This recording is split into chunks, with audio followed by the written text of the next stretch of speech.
The Galactic Consortium Xenobiological Research Station floated in the darkness of space, a gleaming hub of diplomatic cooperation between dozens of alien species. Inside, carefully maintained nurseries house the offspring of visiting delegations, each environment precisely calibrated to meet the needs of different worlds.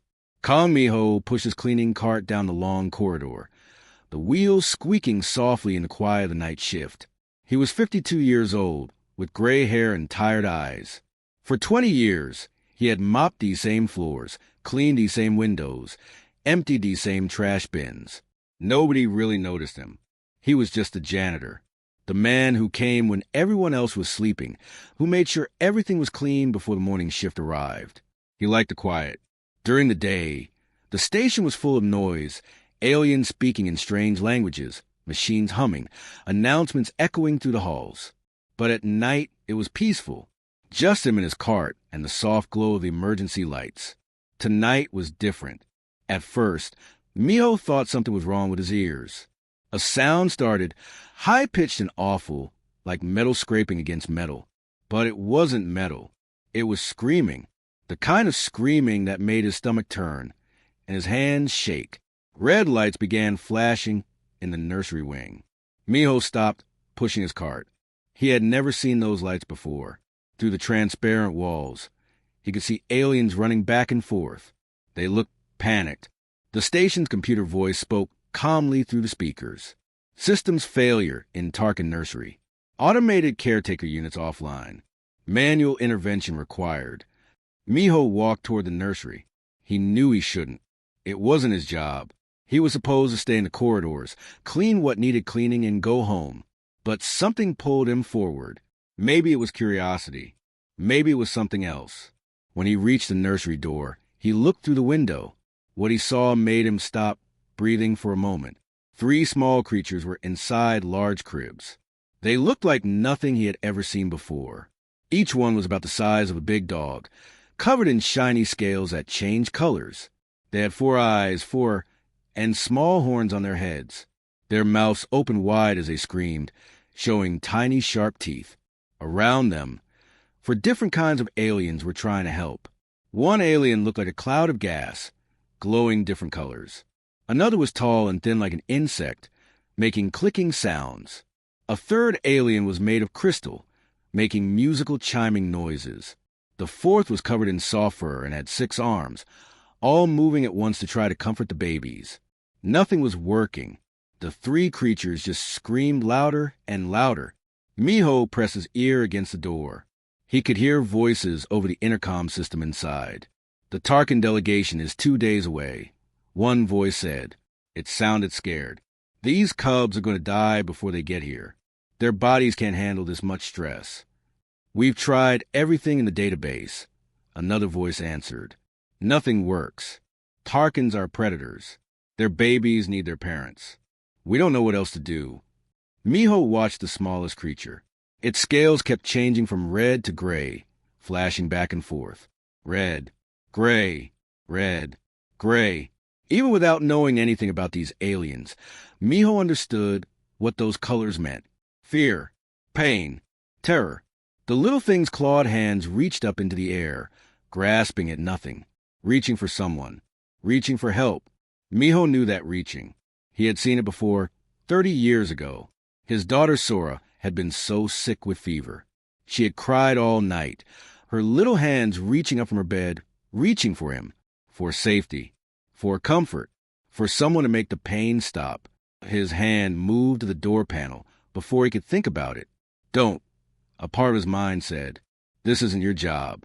You could get fired. You could get hurt. Those are alien creatures, dangerous ones. But another part of his mind, the part that remembered holding Sora, the part that remembered walking his son Tejo around the apartment at 3 a.m, the part that knew what it meant when a child reached for help, that part was stronger. The door opened with a soft hiss. The alien caretakers turned to look at him. The crystal one made a surprised chiming sound. The furry one's 6 arms froze in mid-motion. The insect alien tilted its head. Sir, you cannot come in here. The insect alien said in Galactic Common, the language everyone in space used. This area is restricted. You need special training to... But Miho was already walking past them. His feet moved on their own, carrying him toward the cribs. The screaming was so loud it hurt his head. His eyes watered. His teeth ached. But he kept walking. The smallest cub saw him coming. All four of its eyes locked onto his face. For just a second, the screaming changed pitch. It sounded almost like a question. Miho reached the crib and looked down at the creature. It looked back up at him. "I don't know if this will work," Miho said quietly in Korean, knowing the creature couldn't understand him. "But someone has to try." He reached into the crib with both hands. "Sir, you can't," the insect alien began to say, but Miho was already moving toward the crib. The moment his hands went into the crib, all three cubs turned their heads to look at him. Their screaming got worse, louder, sharper, more painful. It felt like knives stabbing into Miho's ears. His vision went blurry. The room seemed to shake. The alien caretakers stepped back quickly. They looked relieved to have some distance from the terrible noise. The crystal alien's light dimmed. The furry one covered several of its ears with its 6 arms. The cloud alien floated toward the far wall. Miho's hands touched the smallest cub scales. They were rough, like sandpaper, and hot, so hot it almost burned. The creature thrashed in his grip, twisting and snapping its small jaws. Those teeth were sharp. One bite could tear through his skin easily. But Miho had raised 2 children. He knew the difference between a real attack and fear. This cub wasn't trying to hurt him. It was terrified. He scooped the creature up, pulling it against his chest. It weighed about 15 kilograms, heavy but manageable. The cub's claws scratched at his uniform. Its body was all muscle, all panic, all desperate energy trying to escape. Miho adjusted his grip. His right hand went under the cub's head. His left hand supported its lower body, the same way he had held Sora when she was a baby, the same way he had held Teho during those long, crying nights. Then he began to rock, side to side, slow and gentle, left, then right, left, then right. It was an old motion, ancient, as old as humans themselves. Mothers and fathers have been rocking their babies this way for thousands of years. SHHH, Miho hummed. It wasn't really a song, just a low, steady sound from deep in his chest. SHHH. It's okay. You're safe now. SHHH. The cub's screaming changed. It dropped lower in pitch. The thrashing slowed just a little bit. For eyes, all 4 of them, focused on Miho's face. The creature stared at him, like it was trying to understand what was happening. "That's impossible," the crystal alien whispered. Its voice sounded like wind chimes tinkling. Miho kept rocking. He didn't look up. He didn't stop. Left, then right. Left, then right. SHHH. I've got you. SHHH. He had done this so many times before. When Sora had nightmares about monsters under her bed. When Teho couldn't sleep because his stomach hurt. When his wife Yuna was too exhausted to move. And Miho walked around their small apartment at 3 a.m. with a screaming baby, swaying in the dark, saying nonsense words in Korean until finally, the crying stopped. The cub in his arms took a shuddering breath. Its scales began to change color, shifting from angry red to a softer blue. It pressed its face against Miho's chest, right over his heart. The screaming turned into small hiccuping sounds. Then whimpers. Then almost nothing. The other 2 cubs went completely silent. Miho looked up. Both of them were staring at him with all 8 eyes combined, their heads tilted aside in exactly the same way. The middle-sized cub made a small chirping noise. It sounded like a question, or maybe a request. "You want to be held too?" Miho asked softly. He looked around the room. The alien caretakers were frozen, watching him with expressions he couldn't read. But none of them moved to stop him.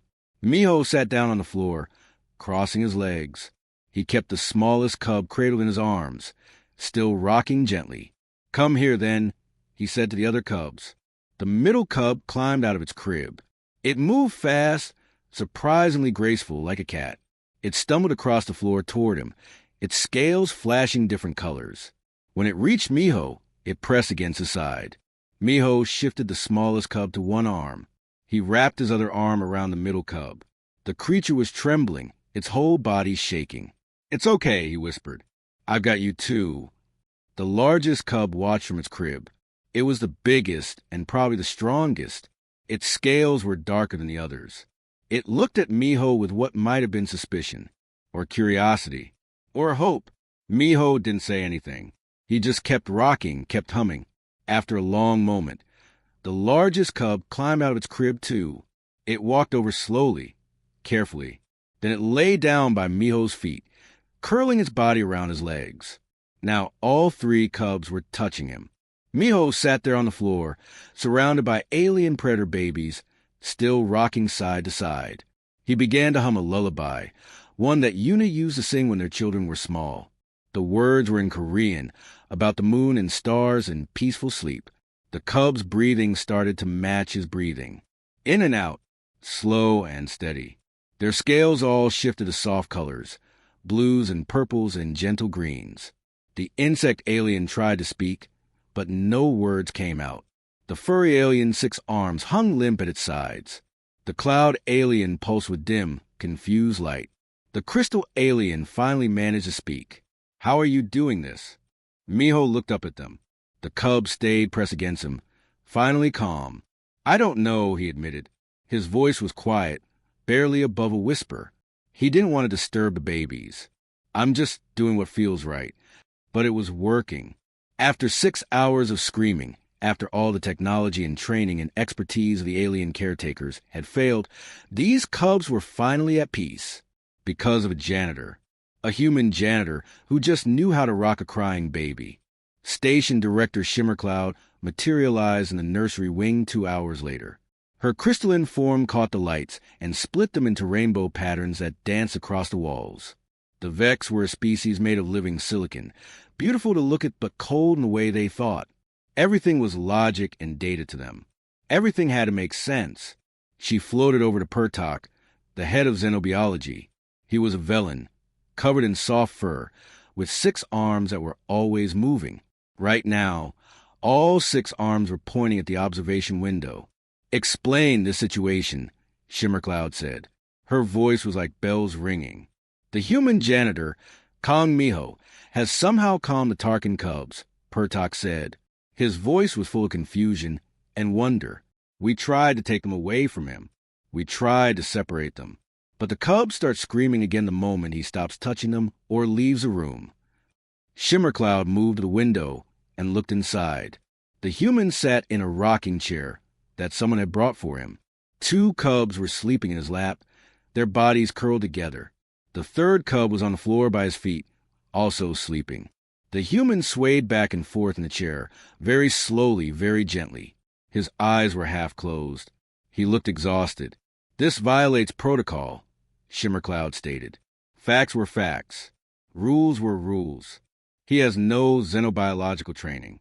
He has no clearance for direct alien contact. He is a maintenance worker." "Yes, Director," Pertok agreed. All 6 of his arms drooped. "But the cubs will die without him.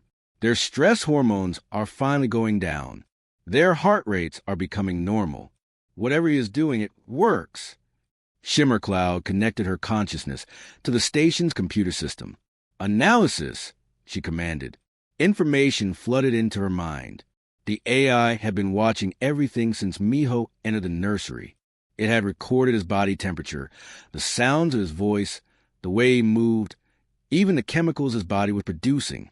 Human Kong Miho exhibits caregiving behaviors unique to his species, the AI reported. Its voice was neutral, stating only facts. Humans maintain a constant body temperature of approximately 37 degrees Celsius. This registers as warm and comforting to most mammalian-type species. His vocal range includes specific frequencies that reduce stress hormones in young mammals. His rocking motion operates at a rhythm that matches typical mammalian heartbeats. Most significantly, his body produces trace chemicals associated with safety and protection. All species produce such signals, Shimmercloud said. This was basic biology. Not like humans, the AI continued. Humans evolved with a unique problem. Their infants are born completely helpless. Human babies cannot walk. They cannot feed themselves. They cannot survive alone. They need constant care for years. This created evolutionary pressure for very strong caregiving instincts. The AI brought up comparison charts. Shimmer clouds studied them. Other species young across the galaxy were born much more capable. They could walk within hours or days. They could eat solid food quickly. They could survive with minimal help. Human babies were different. Weak, dependent, useless by most standards. Additionally, the AI went on, humans practice what we might call persistence caring. They can maintain soothing behaviors repetitively for hours without psychological distress. They can rock a child, sing the same song, repeat the same motion again and again. Most sentient species find such repetition psychologically damaging. Humans find it calming. Shimmer Cloud processed this information.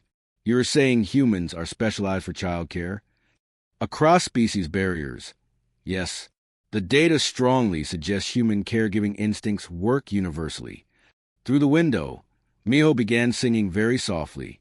The song was in Korean, so the translation system picked it up. It was about the moon and a rabbit and peaceful sleep. Simple words, simple melody. The largest cub, which had been the most aggressive, pressed closer to him. This is unprecedented. Shimmer Cloud said quietly, should I allow his presence to continue? Pertok asked. Shimmer Cloud calculated probabilities. She thought about protocols and rules and potential problems. What if the Tarkin delegation was angry that a human had touched their cubs? What if something went wrong? What if the human hurt the cubs accidentally? But then she looked at the sleeping cubs. Peaceful for the first time since the crisis began. Their scales were soft, pretty colors. Their breathing was calm and steady. Yes, she decided, until the Tarkin delegation arrives. But monitor everything, every single thing. Over the next 2 days, Miho barely left the nursery. Station staff brought him food. He ate with one hand while holding a cub with the other.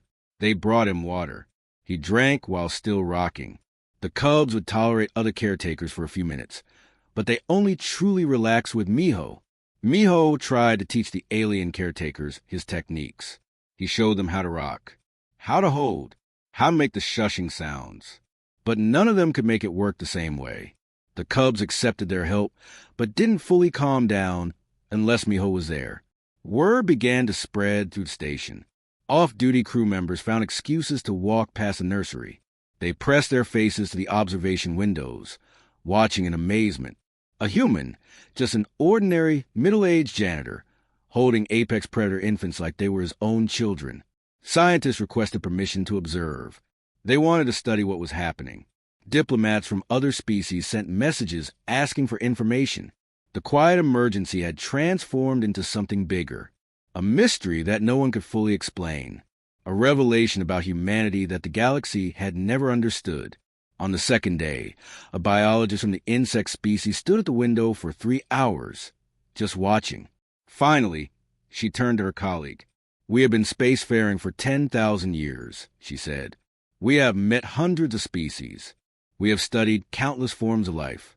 But we never understood humans. We thought they were ordinary, weak even. Her colleague, a being made of energy, hummed in agreement. Were they then? The biologist watched Miho sing another lullaby to the sleeping cubs. Caregivers, she said simply. The galaxy's caregivers. We just never knew we needed them. Inside the nursery, Miho yawned. He had been awake for nearly 40 hours. But when the smallest cub stirred and whimpered, he immediately started rocking again, humming softly, and the cubs settled back into sleep. He couldn't stop now. These babies needed him. The Tarkin delegation arrived ahead of schedule. Their warship appeared on the station's sensors like a dark threat. It was a brutal thing, all sharp angles and weapon systems pointing outward. When it docked, the entire station seemed to hold its breath. The airlock opened with a hiss of compressed air. Warlord Kreshnath stepped through first. He was enormous, 3 meters tall, his head nearly scraping the ceiling. His body was covered in black scales that looked like armor. His horns were long and sharp, scraping against a metal ceiling as he moved. Behind him came 4 more warriors, each one massive and terrifying. The station security team instinctively reached for their weapons, then remembered they weren't carrying any. "Where are our cubs?" Kreshnatha's voice was deep and rumbling, like thunder rolling across mountains. The deck plates vibrated under his feet. Director Shimmercloud floated forward quickly. Her crystalline form flickered with nervous light. "Warlord Kreshnath, your cubs are safe. There was a systems malfunction, but—" "We received your distress call," Kreshnath interrupted. His claws scraped against the metal floor, leaving small scratches. 6 hours of screaming. 6 hours of our cubs in terror. Where are they now? "This way, please," Shimmercloud said, her voice steady despite her obvious fear. "But I must prepare you for what you will see." "Prepare me for what?" Kreshnath demanded. He was already moving, his long legs carrying him toward the nursery wing. His warriors followed close behind. Station staff scrambled to get out of their way, pressing themselves against the walls. The warlord burst through the nursery door. Everyone behind him tensed, waiting for his rage. But Kreshnath stopped moving. Khan Miho sat in the rocking chair, wearing his maintenance uniform. There was a stain on one shoulder where a cub had spit up earlier. All 3 cubs were piled on and around him, one in his lap, one draped over his shoulder, sleeping with its face pressed against his neck, one curled by his feet on the floor. Miho had been awake for 43 hours straight. His eyes were closed, his head tilted back. His mouth hung slightly open as he dozed. But even in sleep, he was still rocking, side to side, side to side. The cubs were purring. It was a sound none of the alien caretakers had ever heard a Tarkin make. A deep, rumbling, happy sound. Kreshnath froze in place. His warriors stopped behind him, their eyes wide with shock. "A human," the warlord said slowly. Each word was careful, controlled. "You have had a human caring for my cubs." "Sir, I can explain," Shimmercloud began. "Quiet." Kreshnath held up one clawed hand. He stepped closer to Miho and the sleeping cubs. His massive shadow fell across them. The smallest cub stirred. It opened its eyes, all 4 of them. It saw Kreshnath looming above. For a moment, everyone thought the cub would be frightened. Instead, it made a happy chirping sound, a greeting, but it didn't move from Miho's lap. It stayed pressed against the human, safe and content. Something changed in Kreshnatha's expression. The anger drained away, replaced by something else, something softer. "He is asleep," the warlord observed quietly. "He has been with them for 2 days straight," Pertok explained nervously. His 6 arms trembled. "The cubs will not tolerate his absence for long. They become distressed when he leaves." Kreshnath knelt down. For a Tarkin warrior, kneeling was a shocking gesture. It meant respect. It meant humility. He brought his enormous face close to the smallest cub and rumbled something in his own language, a series of clicks and growls that the translation system couldn't interpret. The cub responded with more chirps, still nestled against Miho. Kreshnath reached out slowly. His clawed hand, which could tear through metal, touched Miho's shoulder with surprising gentleness. Miho's eyes opened. They were unfocused, confused with exhaustion. He blinked several times. "Oh!" Miho said in Korean, then switched to Galactic Common. His voice was rough from tiredness. "You must be the parents. They are good cubs. Just scared." "You have been caring for them," Kreshnath stated. It wasn't a question. "Someone had to," Miho said simply. He carefully shifted the cub in his lap to a more comfortable position. "Do you want to hold them? I can show you how to calm them. The rocking helps. And the rhythm. It is not complicated." "Show me what?" The warlord's tone was impossible to read. "How to calm them," Miho repeated. He looked confused, like he didn't understand why this was even a question. "They just need contact, warmth, a steady rhythm. All babies are the same in that way." Kreshnath stood up slowly. He towered over Miho. "Human, do you know what Tarkins do to those who touch our young without permission?" The room went completely silent. Shimmercloud's light dimmed with fear. The security team tensed. Pertok's 6 arms wrapped around his own body protectively. Miho looked up at the massive warrior looming over him. "No, sir," he said honestly, "but your cubs were dying. So I did not really think about permission. I just thought about helping them." For a long moment, nobody moved. Nobody breathed. Then Kreshnath did something unexpected. He placed one clawed hand over his chest, over where his heart would be. "We have a saying among my people," he said. His voice was quieter now, almost gentle. "The strongest warrior is one who can calm the storm within the young." Most Tarkans think it is just a metaphor, poetry from ancient times. He looked down at his cubs, peaceful in the human's arms. Tarkan mothers bear one cub in a lifetime. Sometimes two. 3 is very rare. He gestured to one of his warriors. "Show him." The warrior pulled up a holographic display. Numbers and charts appeared in the air. Miho's tired eyes tried to focus on them. 60% mortality rate. Kreshnath said heavily, "When multiple cubs are born, more than half die from stress-related conditions. Their bodies cannot handle the fear and confusion. We have tried everything. Technology, medicine, specialized caretakers. Nothing works reliably." He looked at Miho with something like wonder. "Our cubs need constant contact, constant soothing. But Tarkans are warriors. We are bred for battle. We are not." He paused, searching for a word. "Soft." The warlord knelt again, bringing his face level with Miho's. "Yet you, a human, a species we barely know, a janitor cleaning floors, you achieve what the entire Tarkan Empire could not." Kreshnath placed his hand over his chest again. "I came here angry, ready to demand blood for the insult of a stranger touching sacred cubs. Instead, I find you have saved their lives." "I just did what anyone would do," Miho said quietly.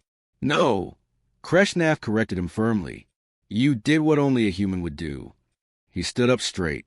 "Will you teach us? Will you show Tarkan caretakers your methods? We will pay you, honor you, whatever you ask." Miho looked down at the sleeping cubs. He thought about his own children, grown now with lives of their own. He thought about 30 years pushing a mop through empty corridors, invisible and unimportant. He looked back up at the warlord. "Yes," he said, "I will teach you." 3 months later, the Galactic Consortium Science Council called an emergency meeting. It was not about war. It was not about disease or disaster. It was about a janitor story. Dr. Park Yuna stood before the assembled alien delegates. She was a human xenobiologist, young and nervous. She was also Kong Miho's daughter. Her hand shook slightly as she activated the holographic display. Human caregiving behaviors represent a unique evolutionary adaptation. She explained a room full of aliens. Earth required extended parental investment, unlike any other known world. Our infants are born essentially helpless. They cannot walk. They cannot feed themselves. They cannot survive alone. For years, the holographic display showed comparison data. Alien young across the galaxy were born with impressive capabilities. Velen kits could walk within hours. Tarkan cubs could eat solid food within days. Crystal beings emerged from their growth chambers already able to communicate. Human babies could do none of these things. This created evolutionary pressure for specific traits. Yuna continued. Her voice grew stronger as she spoke. Pattern recognition for distress signals across contexts. Infinite patience for repetitive soothing behaviors. Humans can rock a child, sing the same song, repeat the same motion for hours without psychological breakdown. Most sentient species find such repetition torturous. A delegate from the Velen Collective raised 3 of its 6 arms. Are you suggesting humans are universally compatible as caregivers? The data suggests it. Yes, Yuna confirmed. She pulled up biochemical charts. My father did not do anything special. He just did what millions of human parents do every night. He picked up a crying child and rocked it to sleep. But these were alien cubs, another delegate protested. Its voice crackled through its translation device. Predators, not a species. Not even similar to a species. That is exactly the point, Yuna said softly. Human empathy extends across species barriers in ways we are only beginning to understand. We see distress and we respond. Not because it benefits us, not because we gain something, but because we are wired to care. The Council voted unanimously to establish what they called the Kong Protocol. Human caregivers would be recruited and stationed throughout consortium space, available for emergency interventions with alien young. The name was chosen despite Miho's protests.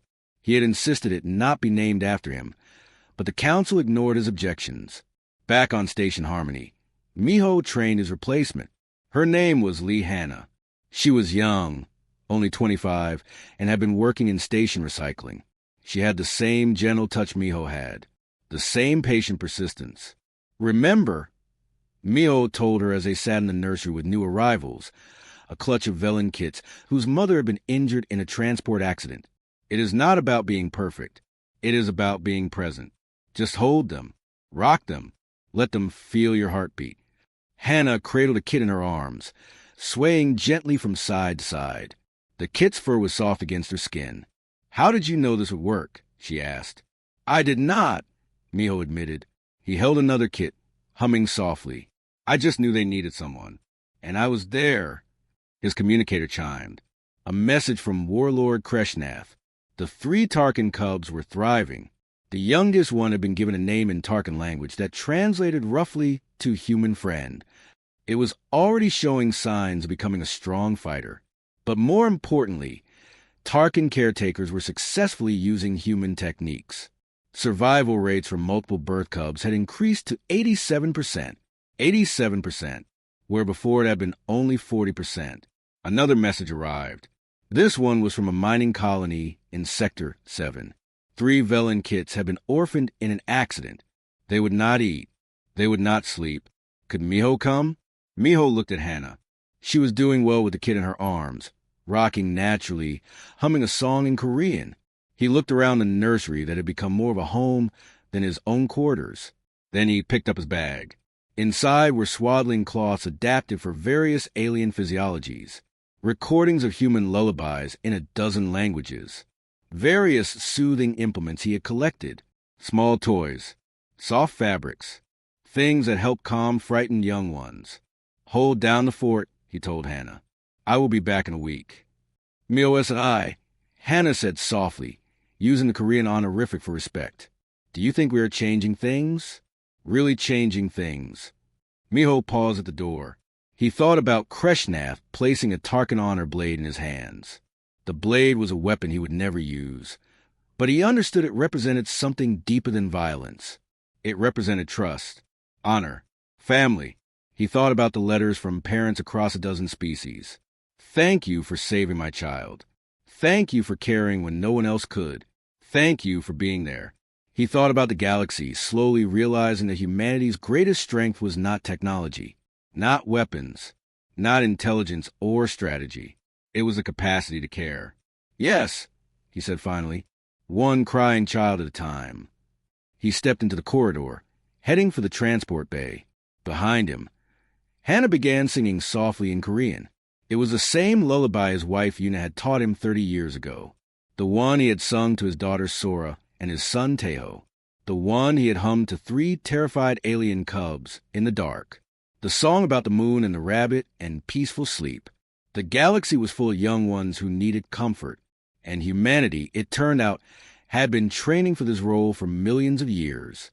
Every time a human parent stayed up all night with a sick child, every time they paced the floor at 3 in the morning, rocking and shushing and promising everything would be okay, every time they chose patience over frustration, empathy over exhaustion, they had been preparing for the moment when the galaxy's children needed them most.